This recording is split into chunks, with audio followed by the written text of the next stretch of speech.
Hola, mi nombre es Romy Rodríguez, soy antropólogo social y profesor de lengua y literatura de Santiago de Chile. Actualmente trabajo en un liceo industrial en San Bernardo. Me invitaron a comentar o compartir un poco de lo que ha sido mi experiencia en IPECAL. Y pensando en eso, reflexionaba que creo que mi experiencia en IPECAL comienza mucho antes de entrar a IPECAL. Incluso diría que en enseñanza básica, cuando tenía alrededor de, como 10 años, por ahí. Estaba pensando como en lo que ha sido mi proceso finalmente en la escuela, ¿no? Y bueno, lo que pasa ahí particularmente es que había faltado algunas clases y estaban ahí las niñas distribuyendo imágenes. Ahí tenían que clasificar las imágenes que tenían en las diferentes familias, los mamíferos. Entonces recuerdo que en ese momento estaba poniendo ahí como los chicos la vaca, la oveja, no sé. Y en eso van poniendo también la imagen de la mujer y yo empiezo a burlar, ¿no? ¿Cómo va a ser una mujer un mamífero? ¿Cómo va a estar al lado de la vaca y eso? Bueno, llega la profesora y me dice que yo soy un burro que no anda ni para atrás ni para adelante. Y me quedo con esa imagen, ¿no? Pero adoptándola como algo que había que resistir, como tengo que demostrar que no soy un burro. Entonces, bueno, siento que de mi proceso educativo fue justamente eso, demostrar que uno no es, no sé cómo decirlo, ¿no? Como alguien que fracasa en el sistema escolar o directamente una persona, no sé, de poca inteligencia, ¿no? Tonto. Entonces, siento que parte de mi respuesta a eso fue justamente que me fuera muy bien. Y algo similar un poco es la parte de la universidad también, siendo una persona un sujeto de rendimiento, pero claro, con los costos asociados a eso, ¿no? Que para mí fueron altísimos. O sea, creo que cuando uno fracasa en el sistema educativo hay ¿cómo decirlo? Como un castigo asociado a ese fracaso. Pero para quienes nos va bien, está lo otro, ¿no? Como el aliento, el desafío o la intención alrededor de uno de que continúe siendo el mejor, ¿no? Como hay una fuerza social, familiar, de que uno que puede rendir, que puede dar más, que puede. Y un poco como todo el mérito, el logro te va haciendo sentir eso también, que uno es una persona que sí puede, que puede dar más. Entonces hay como un continuo estado de estar tratando de ser el mejor. Y yo creo que eso genera mucho daño.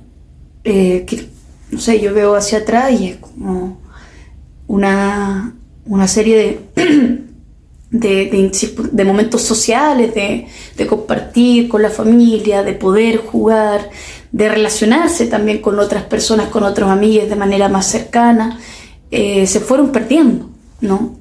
O los perdí directamente por poner por encima de eso el tener que rendir, ¿no? Y el rendir es muy lejos de un proceso de aprendizaje. Creo que rendir para mí fue memorizar. Directamente en el colegio, memorizar. Y en la universidad fue agarrar una técnica, ¿no? Como de lo que significaba la mezcla de ciertos autores, autoras, considerar cómo cruzar esas ideas y expresar alguna cuestión propia por debajo de eso, ¿no? Entonces, también creo que había una técnica para sortear también la academia. Donde ya no hay técnica, o quizás sí la hay, pero requiere de otra elaboración y también requiere de otro posicionamiento, es el momento de hacer la tesis. Y yo creo que ese también es un momento muy culmine para mí del proceso que pasé anterior a IPECAL, ¿no?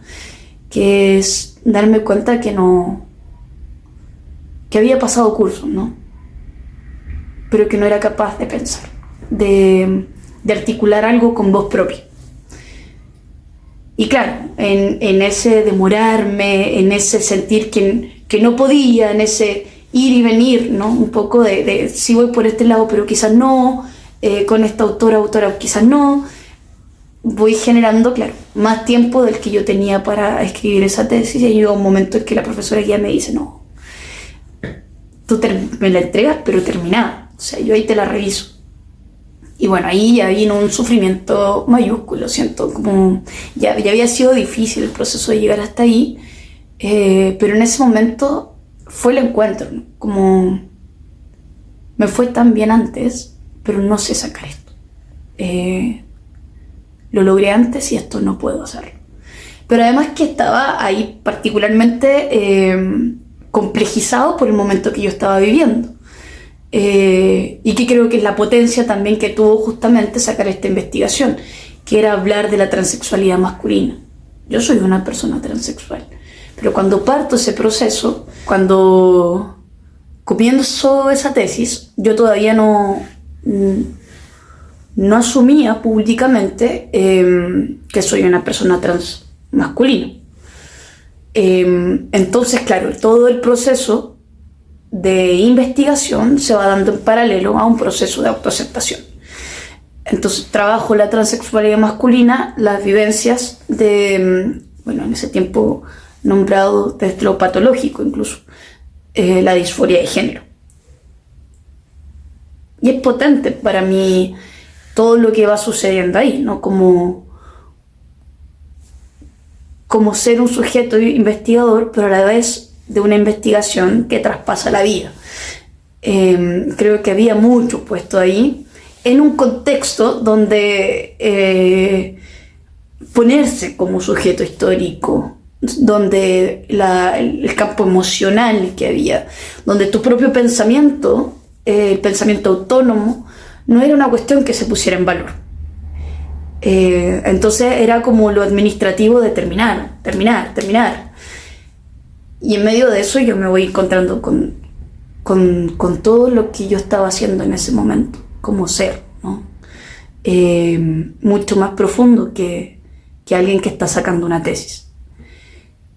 Entonces, claro, terminó la tesis y en el momento de la evaluación terminé con la mayor calificación, y recuerdo ese abrazo sentido de la familia, ese abrazo sentido también de las profesoras que finalmente son las que dieron su evaluación, y que luego de todas esas felicitaciones vuelvo a mi casa y recuerdo ese momento de estar mirando por la ventana con muchos deseos de llorar y sentir todo esto, o sea, todo lo que viví por esto, por un 7. Y ahí un poco sostener el abrazo interior y decir, no, era dentro de todo una nota que significaba muy poco al lado de lo que había sido transitar ese proceso. Y ahí ya asumí, ¿no? Como el haber estado dentro de un sistema donde todo lo que yo, o sea, no todo, pero parte importante de lo que para mí era significativo no estaba puesto ahí. Y bueno, después yo entro a estudiar pedagogía. Efectivamente, incluso estudiando pedagogía dentro de la universidad me voy dando cuenta que el espacio para aprender no es la universidad, o no la universidad tal como la estábamos viviendo. Y lo digo yo en colectivo porque era un sentir de incomodidad respecto a lo que estábamos aprendiendo, que no era solo mío. O sea, ahí yo tuve la oportunidad dentro de la universidad de estar en varios grupos de autoaprendizaje o de un aprendizaje más colectivo, justamente para dar respuesta a la propia insatisfacción o al propio sentimiento de desacomodo con respecto a lo que nos estaban enseñando y de la forma que estábamos aprendiendo. Entonces, claro, yo ya después salgo de la universidad, no sé si lo dije, ya estudié pedagogía también, a pensar también en otras formas de educación, en otras formas de generar conocimiento y también en otros procesos de aprendizaje. Y ahí, justamente en pandemia, yo entré en IPECAL la segunda mitad del año 2021, en agosto del año 2021. Y claro, esa fue la enorme sorpresa, que fue ver sistematizado lo que voy a volver a hablar en colectivo. Nosotros, que habíamos estado trabajando desde otros lugares, intuíamos lo que desde otros lugares estábamos también impulsando por construir en diferentes elementos. Yo ya en ese tiempo, cuando yo entré a IPECAL, ya no estoy siendo parte de ningún tipo de organización, porque ya había salido de la universidad hace un tiempo y los grupos con los que yo trabajaba eran dentro de la universidad. Entonces fue también encontrar ahí un espacio, ¿no? Un espacio que yo estaba soñando en construir de manera colectiva, y de repente aparece, y lo que digo, ¿no? Aparece sistematizado una parte importante de lo que ya estaba ahí, ¿no? Emergiendo, y que tiene que ver justamente con ese malestar, desacomodo, con la vivencia de lo poco que importa el campo emocional dentro de los procesos educativos del sistema formal, ¿no? Y la relevancia que tiene. Entonces, claro, ahí ya con IPECAL ha sido todo un tránsito, un camino de ir encontrándose no solo con lo que significa, ir aprendiendo en colectivo, en un resonar que va circulando, no sé, procesos de pensamiento que vamos buscando hacer, no sé, cada vez más complejos, más atingentes también, que nos atraviesan, no tanto en sus certezas como en sus preguntas. Ir viviendo también un proceso de sanación personal. Yo creo que de todo lo que fui diciendo, ¿no? Porque claro, no solo tiene que ver con el dolor de lo que significa, de los costos que tiene sentir siempre que se tiene que ser el mejor, sino también la esclavitud que hay en aquello, ¿no? El estar rendiendo en algo involucra aceptar los parámetros de ese algo, jugar con esos parámetros, acceder a eso y ser dócil en ese rendir, o eso significó para mí, ¿no? Encontrarse con un lugar o en un lugar donde sí se puede pensar, donde el sentir tiene un lugar, donde se busca también el pensar autónomo. Es el lugar donde considero yo que por primera vez puedo aprender.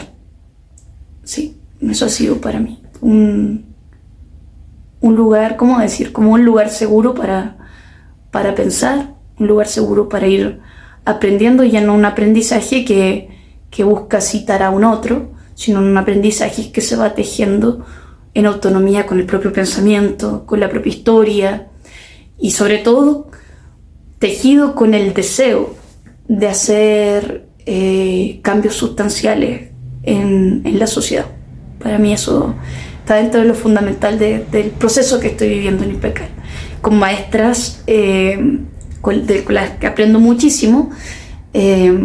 Actualmente también soy asistente en este semestre de Elena Castañeda, una persona a la que admiro y quiero mucho, y bueno, eso va siendo un poco mi recorrido, mi llegada a IPECAL, y también lo que sigo transitando con mucho entusiasmo, con mucho cariño también, y con mucho deseo de continuar. Eso.